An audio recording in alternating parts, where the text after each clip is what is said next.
India life insurance agent association का राष्ट्रीय अध्यक्ष उत्तर प्रदेश वाराणसी से आज पत्रकार वार्ता के औचित्य पर में प्रकाश डालते हुए विषय वस्तु के तरफ आप सभी पत्रकार बंधुओं का ध्यान आकर्षित करना चाहते हैं। जैसा कि आप सभी साथियों जानते हैं कि भारतीय जीवन बीमा निगम के अंदर 1 अक्टूबर 2024 को आमूलचूल परिवर्तन हुआ। उस परिवर्तन को लेकर के all India life insurance agent association, जो कि एक बहुत ही सजग प्रहरी के रूप में 28 करोड़ पॉलिसी धारकों के हितों के रक्षा और 14 लाख लगभग अभिकर्ताओं के हितों के रक्षा संस्था हित में सदैव संघर्ष करता है।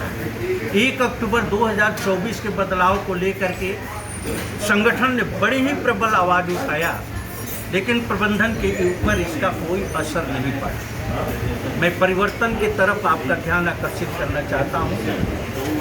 न्यूनतम स्तर की जिंदगी जीने वाले कम आय वर्ग के लोगों के लिए बीमा लेना दुश्वार हुआ। यानी भारतीय जीवन बीमा निगम की जो ये सोच थी घर घर बीमा जन जन बीमा, उसको नकार दिया भारतीय जीवन बीमा निगम के भ्रष्ट अधिकारियों ने और सीधे सीधे समिशोर बढ़ा दिया। 1 लाख मिनिमम बीमा जो हुआ करता था उसे 2 लाख। दूसरी बात, अभिकर्ताओं की कमीशन को कम कर दिया, यानी अभिकर्ताओं के कमीशन को 7% घटा दिया गया। कभी आपने किसी की सैलरी को कम होते हुए नहीं सुना। तीसरा, जो बीमा योग्य आयु हुआ करती थी 55 साल, उसे घटा करके 50 साल कर दिया। ये बहुत ही काफ़ी कष्टदायक है, क्योंकि 51, 52, 53, 54 साल के लोग प्रचलन की पॉलिसियों को नहीं ले सकते हैं एज कम होने के कारण। साथ ही पॉलिसी धारकों का जब बीमा होता है तो उसकी प्रथम जो किस्त आती है उसमें 9% की वृद्धि कर दी है। जैसे कि 6,000 रुपया प्रीमियम आएगा तो 6,900 रुपया उसको प्रीमियम देना पड़ेगा। ये बहुत ही गलत है। पॉलिसी धारकों का बोनस नहीं बढ़ा, उनका रेट ऑफ इंटरेस्ट लोन पर कम नहीं हुआ, लेकिन यहाँ प्रीमियम बढ़ा दिया गया।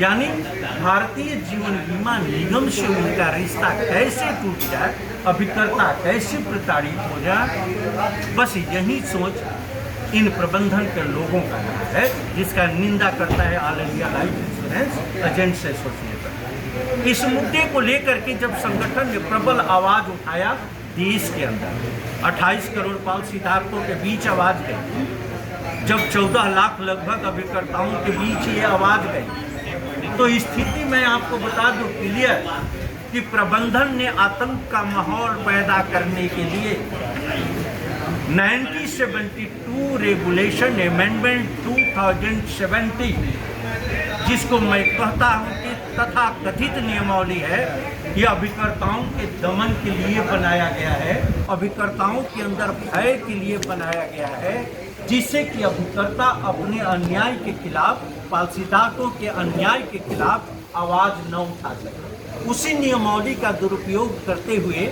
पूरा सर्कुलेट किया गया LIC जगत में, पूरे देश के अंदर, कि कोई भी अभिकर्ता अगर संगठन के बैनर के तहत आवाज़ उठाता है, लोकतांत्रिक प्रक्रिया के अंतर्गत अगर आवाज़ उठाता है, तो उसकी एजेंसी को टर्मिनेट किया जाएगा और उसके कमीशन को सीज किया जाएगा, जो कि टोटली रॉन्ग है और संविधान के दायरे में नहीं है, कानून के दायरे में नहीं है। ये सीधे सीधे फंडामेंटल राइट का उल्लंघन है और इसका संगठन निंदा करता है। आज पत्रकार वार्ता के माध्यम से क्या अपील करते हैं सरकार? वही तो बातें बताई नहीं है आपको हमारा मुद्दा क्या है। तीसरा मुद्दा मैं आपको बता दूं, पत्रकार वार्ता का औचित्य कि भारतीय जीवन बीमा निगम के अंदर मीस सेलिंग के प्रचलन पर नियंत्रण लगाने की जरूरत है। फर्जी एजेंसियां चल रही है, नामी और बेनामी, इसकी जांच की जरूरत है। आप जानते होंगे कि मृत्यु दावा के संबंध में भारतीय जीवन बीमा निगम के खुद के अधिकारियों द्वारा उसकी जांच की प्रक्रिया अपनाई जाती है और गलत प्रस्ताव पत्रों को एक्सेप्ट करने वाले वही अधिकारी उसी गलती के आधार पर मृत दावी को निरस्त करते हुए पॉलिसीधारक के समस्त हितों को जब्त कर लेते हैं, यानी उसके द्वारा जमा धनराशि को जब्त करते हैं, उनके मिलने वाले हित लाभों को जब्त कर लेते हैं और एक परिचय मात्र कराने वाला साक्षी के रूप में अभिकर्ता जो पॉलिसीधारक को लेकर के भारतीय जीवन बीमा निगम में आता है, उसकी एजेंसी को टर्मिनेट कर देते हैं और उसके कमीशन को सीज कर देते हैं। यहाँ पर यह कहना अतिशयोक्ति नहीं होगा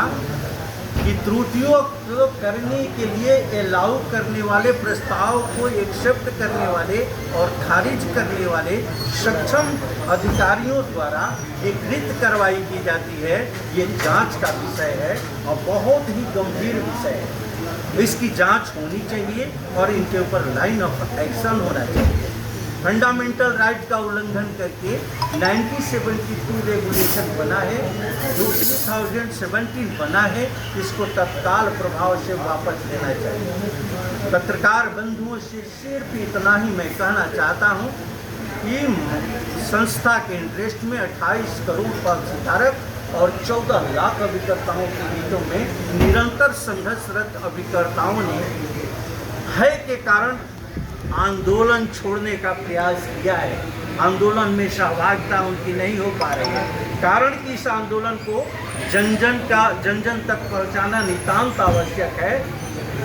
इसी वजह से all India life insurance agent association ने यह निर्णय लिया है कि अब यह आंदोलन राष्ट्रीय समाजवादी जन क्रांति पार्टी के प्लेटफार्म से होगा और उस पार्टी के साथ साथ समता समाजवादी कांग्रेस पार्टी भी समर्थन में पूरी शक्ति के साथ इस जनहित के मुद्दे पर साथ है।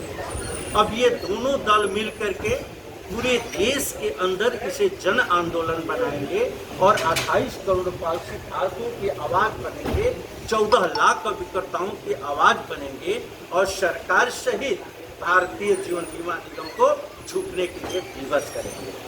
इसी के साथ मैं अपनी वाणी को विराम दूंगा। धन्यवाद।